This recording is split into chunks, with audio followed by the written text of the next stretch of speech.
Nous voulons ce matin lire ensemble au chapitre 5 de l'Épître aux Romains. Chapitre 5 de l'Épître aux Romains.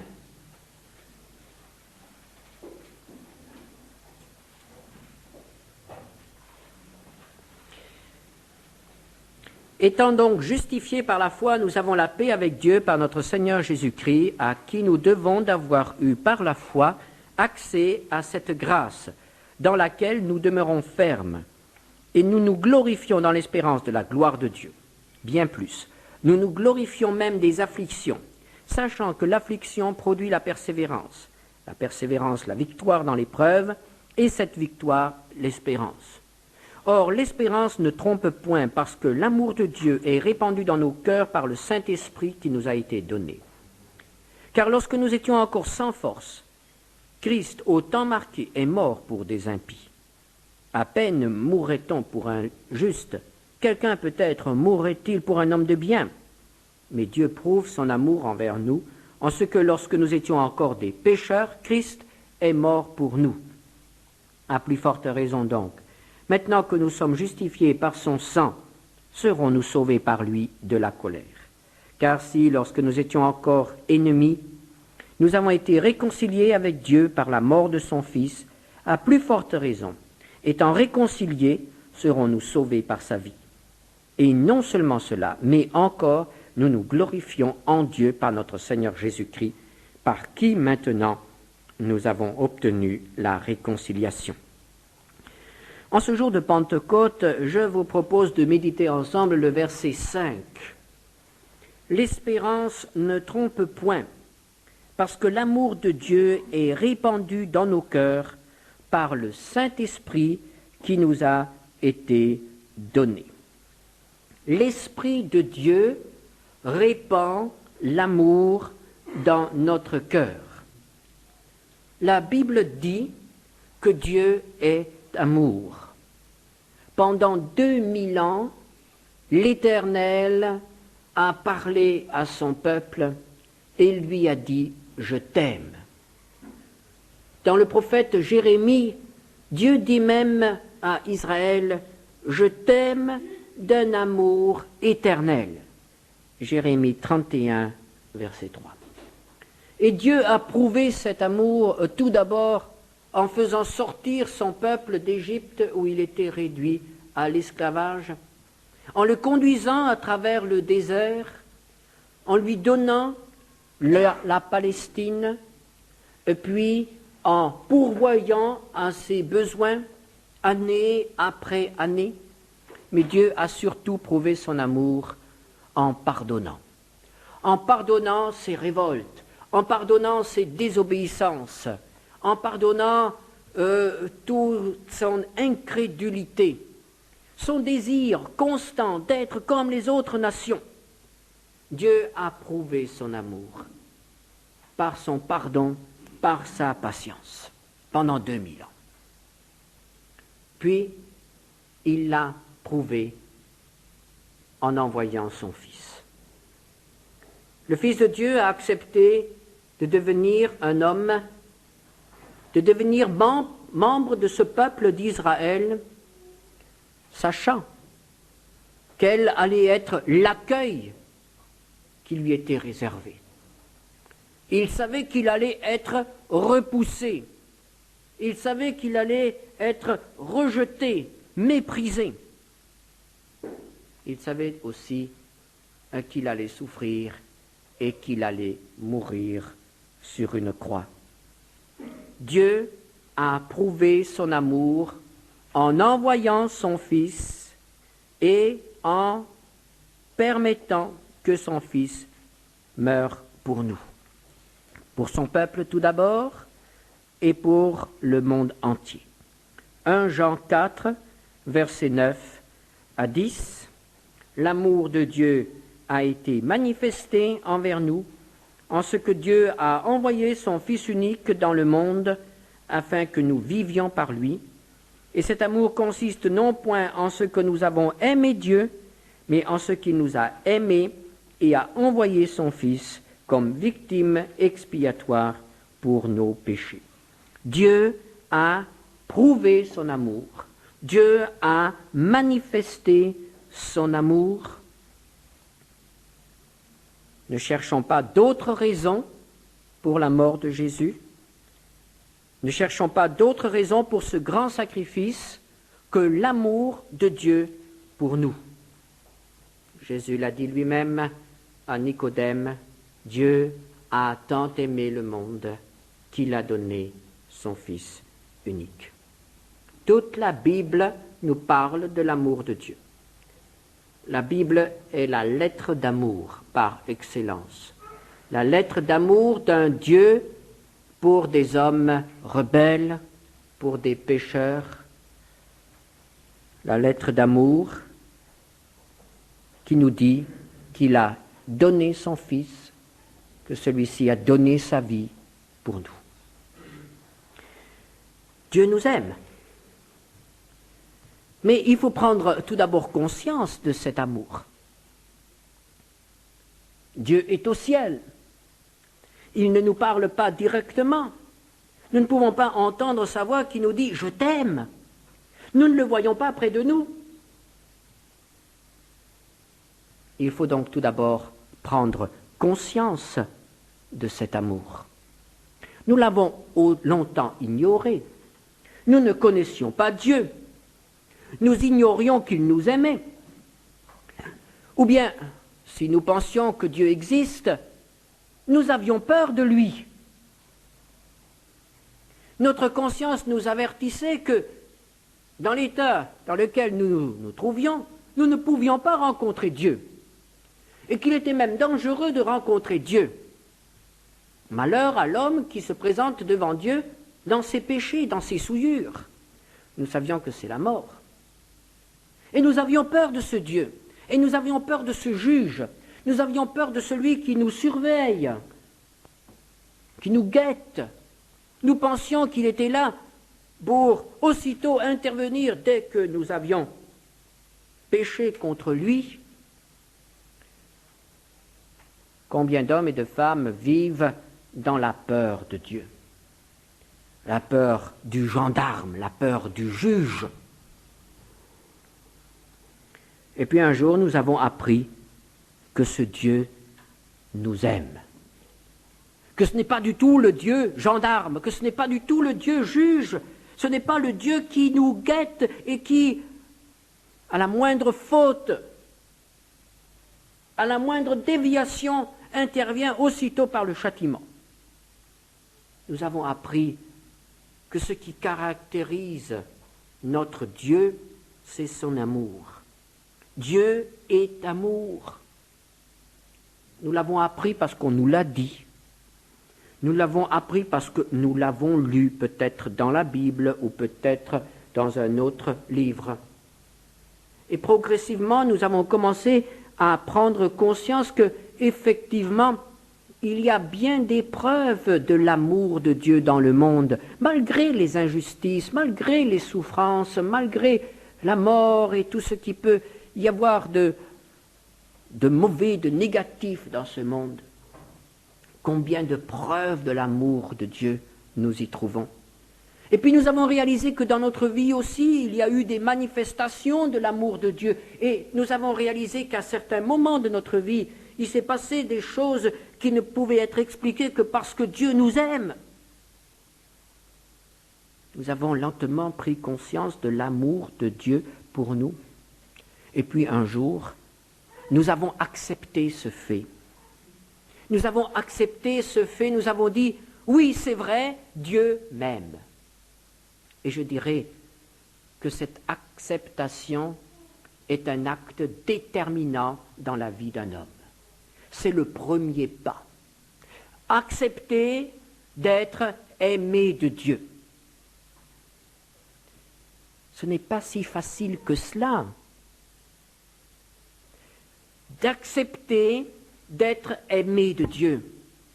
De reconnaître, oui, Dieu m'aime et je l'accepte. C'est le premier pas. Parce que lorsque l'on avait vraiment réalisé cela, lorsque l'on réalise vraiment que l'on est l'objet de l'amour du Dieu créateur de l'univers, qu'il pense à nous avec amour, lorsque l'on accepte cela, une réponse jaillit aussitôt.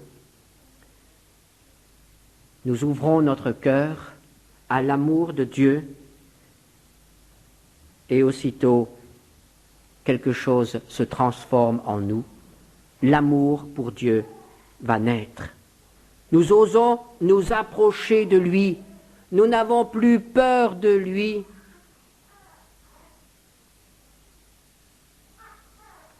Cet amour, nous en avons pris conscience, nous l'avons accepté, mais il y a un pas de plus, il faut y croire. Il faut lui faire confiance. Et l'apôtre Jean écrit dans sa première épître au chapitre 4, verset 16, « Et nous avons connu l'amour que Dieu a pour nous, et nous y avons cru. Dieu est amour, et celui qui demeure dans l'amour demeure en Dieu, et Dieu demeure en lui. » Nous y avons cru. Croire en l'amour de Dieu. Ouvrir notre cœur à l'amour de Dieu. Et quand nous y avons cru, il s'est passé quelque chose en nous. Nous avons découvert soudain dans notre cœur une conviction profonde d'être aimé par Dieu. À quel moment dans la vie d'un homme, lorsqu'il se passe cette transformation intérieure, lorsque soudain le cœur s'ouvre et dit « Je suis aimé de Dieu. Je fais confiance en l'amour de Dieu. J'accepte l'amour de Dieu. » Cette conviction intérieure n'est pas de l'autosuggestion. Ce n'est pas nous qui commençons à nous dire « je veux aimer Dieu, je veux aimer Dieu » ou « je suis aimé par Dieu ». Non, c'est beaucoup plus profond. C'est beaucoup plus vivant. Cette certitude de l'amour de Dieu est provoquée par la présence de l'Esprit de Dieu. Seul le Saint-Esprit répandu dans notre cœur peut nous faire réaliser la profondeur de l'amour de Dieu pour nous. Et lorsque cette conviction est là, nous pouvons dire « j'ai reçu l'Esprit de Dieu ». Oh, il ne s'agit pas d'un amour sentimental. Il ne s'agit pas d'un amour que nous produisons nous-mêmes. Il s'agit d'un amour dont nous ne sommes pas l'auteur. Un amour qui vient d'ailleurs. C'est l'esprit d'amour qui remplit notre cœur et qui nous permet d'aimer. Et l'apôtre Paul nous dit, au chapitre 8 des Romains, que cette certitude, cette conviction d'être aimé par Dieu est inébranlable, ne dépend pas des temps ni des circonstances, elle reste là, inébranlable, même dans la souffrance. Après avoir énuméré tout ce qui peut arriver aux croyants, l'apôtre Paul termine ce chapitre 8 des Romains, versets 38 et 39. « J'ai l'assurance que ni la mort, ni la vie, ni les anges, ni les dominations, ni les choses présentes, ni les choses à venir, ni les puissances, ni la hauteur, ni la profondeur, ni aucune autre créature ne pourra nous séparer de l'amour de Dieu manifesté en Jésus-Christ, notre Seigneur. » Une conviction inébranlable. Dieu m'aime quoi qu'il m'arrive.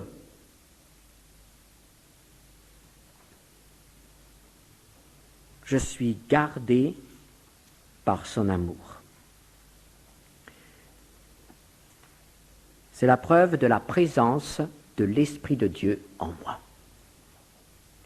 Et on peut dire que celui qui n'a pas cette preuve-là peut s'interroger sérieusement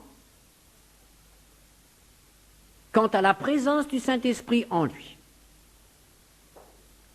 Même s'il y a pas mal d'autres choses. Mais je dirais que s'il n'y a pas au fond de nous-mêmes cette conviction inébranlable d'être aimés par Dieu, nous devons nous interroger quant à la présence du Saint-Esprit en nous. Quel que soit notre passé religieux, quelles que soient nos expériences religieuses, quel que soit notre travail dans l'Église, au service du Seigneur, s'il n'y a pas ce témoignage-là, il manque l'essentiel. Être aimé par Dieu. Est-ce que je suis certain, est-ce que je suis persuadé que je suis aimé par Dieu? La parole de Dieu l'affirme, mais est-ce que je l'ai accepté? Est-ce que je l'ai cru? Est-ce que je vis de cet amour? Le deuxième aspect, ça sera l'amour pour Dieu. Le premier, c'était recevoir l'amour de Dieu, être l'objet de l'amour de Dieu. Le deuxième aspect, ce sera l'amour pour Dieu. Nous ne pouvons pas aimer Dieu comme il doit être aimé sans le Saint-Esprit. L'amour que produit un homme, l'amour qui est issu des sentiments de l'homme, même s'il est élevé, est toujours souillé, porte la marque du péché.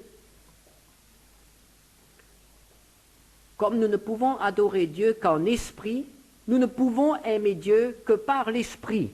Sans esprit de Dieu, nous ne pouvons pas aimer Dieu. Mais lorsque le Saint-Esprit nous a été donné, c'est l'amour de Dieu qui nous a été donné. C'est l'amour de Dieu qui vient demeurer en nous. Et l'Esprit veut nous apprendre à aimer Dieu. Oh, ce n'est pas facile. Il y a tout un apprentissage, tout un cheminement qui nous amène à être des hommes et des femmes qui aiment Dieu. L'Esprit en nous veut aimer Dieu et répondre ainsi au commandement. Matthieu 22, verset 37, « Tu aimeras le Seigneur ton Dieu de tout ton cœur, de toute ton âme et de toute ta pensée. » Et je dirais que la deuxième preuve de la présence de l'Esprit dans ma vie, dans mon cœur, c'est ma capacité d'aimer Dieu. Mais qu'est-ce donc qu'aimer Dieu? Est-ce avoir de temps à autre une petite pensée sentimentale pour Dieu? Oh non, c'est bien plus profond. Qu'est-ce donc qu'aimer Dieu? Je dirais aimer Dieu, c'est ne plus pouvoir se passer de lui. Ne plus pouvoir se passer de lui. C'est déjà une preuve d'amour dans les relations humaines, n'est-ce pas? Mais là, je dirais que ça va bien plus loin, bien plus profond. On peut parfois se passer de l'être aimé pendant un petit moment, n'est-ce pas? Il ne faut pas que ça soit trop long. Mais avec Dieu, il n'y a pas de petits moments dont on peut se passer de lui. Non. L'amour de Dieu, c'est ne plus pouvoir se passer de lui. Et cela à n'importe quel prix. Même au prix des plus lourds sacrifices. C'est-à-dire que si l'on nous place devant un choix, ceci ou Dieu, et même si ceci, c'est un Isaac, pour Abraham, la première place sera Dieu. Ne plus pouvoir se passer de Dieu. il m'est souvent arrivé dans ma vie de m'interroger si j'aimais vraiment Dieu. Et alors, dans ces moments d'examen, de prise de conscience, je me suis dit, mais au fond, est-ce que vraiment tu pourrais envisager de t'éloigner de Dieu, de rejeter Dieu? Et alors venait aussitôt une réponse du plus profond de mon être et qui n'était pas une réponse qui venait de moi-même. Cette réponse était non, jamais. Quel que soit le prix à payer.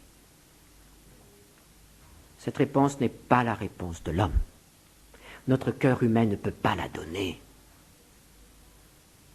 Mais c'est le Saint-Esprit.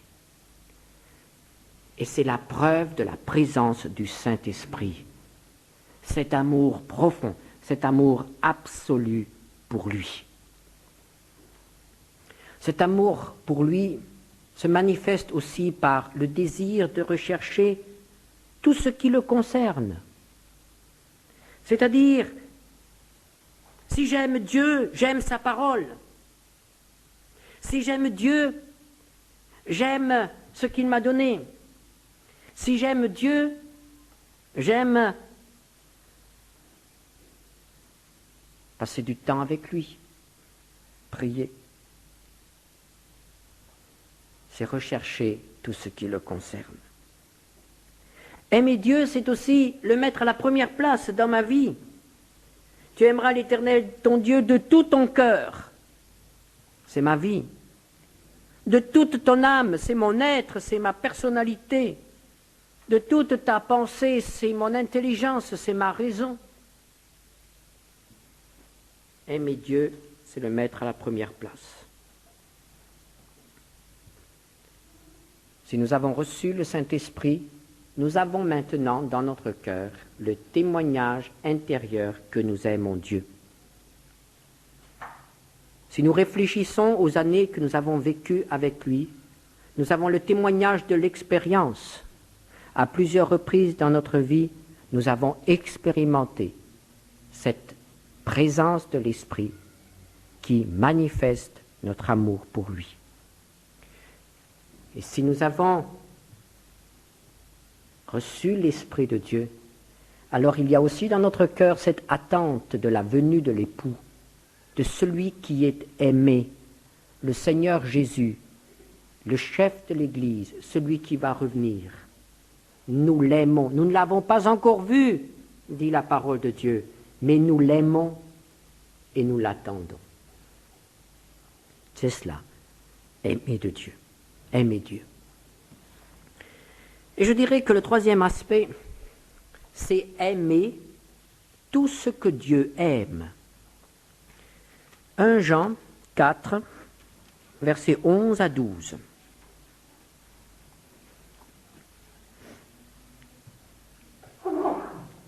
Bien-aimés, si Dieu nous a ainsi aimés, nous devons aussi nous aimer les uns les autres. Personne n'a jamais vu Dieu. Si nous nous aimons les uns les autres, Dieu demeure en nous et son amour est parfait en nous.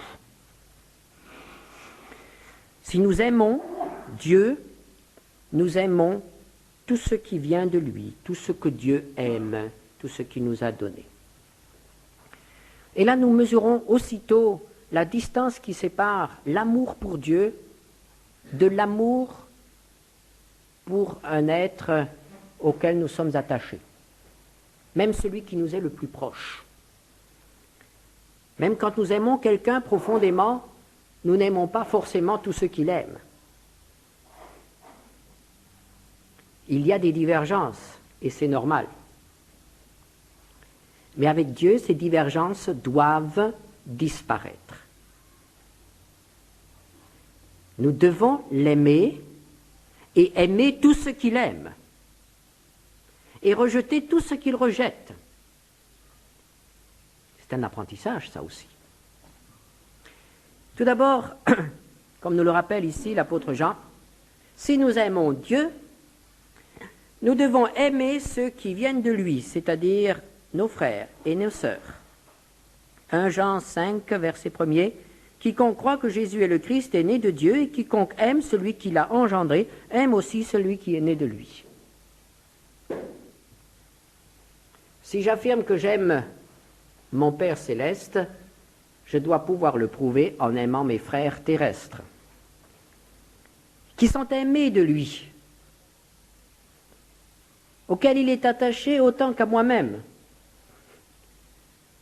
Et comme je sais qu'il m'aime et que ce qui me concerne ne lui est pas indifférent, je dois aussi bien m'imprégner de cette pensée qu'il aime mes frères et que rien de ce qui concerne mes frères ne lui est indifférent. Je dois donc pouvoir m'intéresser aux besoins de mes frères. Je dois donc pouvoir aimer mes frères. Et je dois pouvoir les aimer d'un amour spirituel comme le Père les aime. Qu'est-ce que c'est que aimer d'un amour spirituel? Eh bien, l'amour spirituel ne dépend pas des circonstances. L'amour spirituel ne dépend pas de la valeur de l'être aimé. Dieu ne nous aime pas parce que nous avons de la valeur, parce que nous sommes beaux et parce que nous sommes intelligents.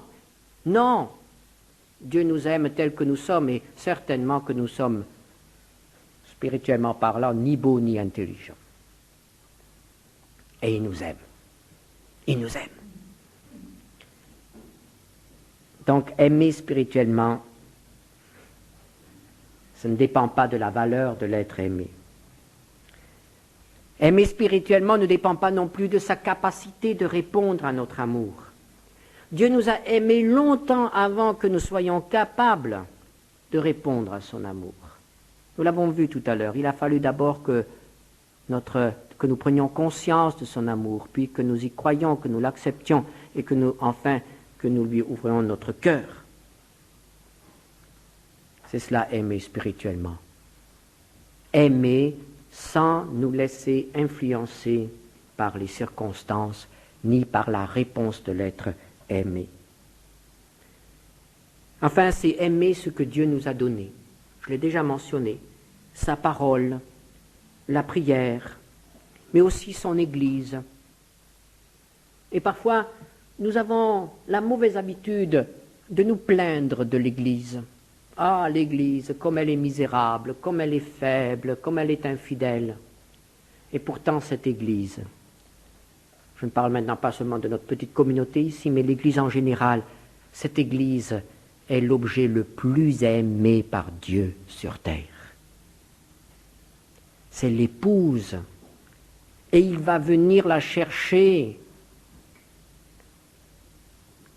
Aimons l'Église, malgré ses imperfections et ses infidélités.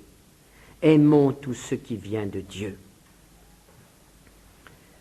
Et enfin, je dirais que si nous aimons spirituellement par l'esprit d'amour qui nous a été donné, nous ne pouvons pas rester indifférents à ce monde qui se perd. Le Fils est devenu homme parce qu'il y avait sur cette terre des hommes et des femmes qui mouraient dans leurs péchés et qui étaient perdus pour toujours. Il a tant aimé le monde. Aimons aussi ceux qui se perdent. Nous ne pouvons pas rester indifférents à ces millions d'êtres humains qui aujourd'hui encore sont dans l'ignorance de l'amour. Nous ne pouvons pas rester indifférents à ces hommes et ces femmes qui se perdent. Ah, si nous pouvions avoir une fois la vision de la détresse réelle de l'humanité sans le Seigneur. On nous présente parfois des images de détresse, maladie, infirmité, famine, guerre. Et nos cœurs s'émeuvent quand nous voyons ces choses. Et pourquoi ne voyons-nous pas la détresse spirituelle de notre voisin, tout simplement? Aimer ce que Dieu aime, c'est aussi aimer les âmes qui se perdent. Avons-nous reçu l'Esprit de Dieu? Ce matin, nous avons parlé de l'Esprit d'amour. L'amour de Dieu est-il répandu dans notre cœur? L'avons-nous reçu? Y croyons-nous? Notre cœur s'épanouit-il à l'amour de Dieu? Ou bien reste-t-il encore fermé dans la crainte, dans la peur de ce que ça peut coûter, de ce qu'il peut me demander? Notre cœur est-il rempli d'amour pour Dieu? Notre cœur est-il rempli d'amour pour ce que Dieu aime? La réponse à ces trois questions nous permettra de répondre à celle qui est la plus importante. Avons-nous reçu l'Esprit de Dieu? Cet Esprit qui est descendu le jour de la Pentecôte et qui est offert à tous les hommes s'ils acceptent Christ comme leur Sauveur.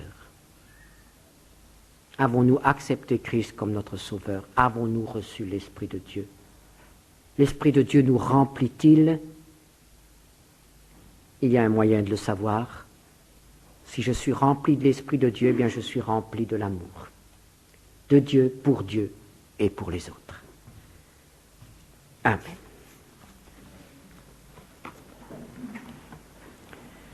Seigneur notre Dieu, nous te rendons grâce parce que tu nous aimes.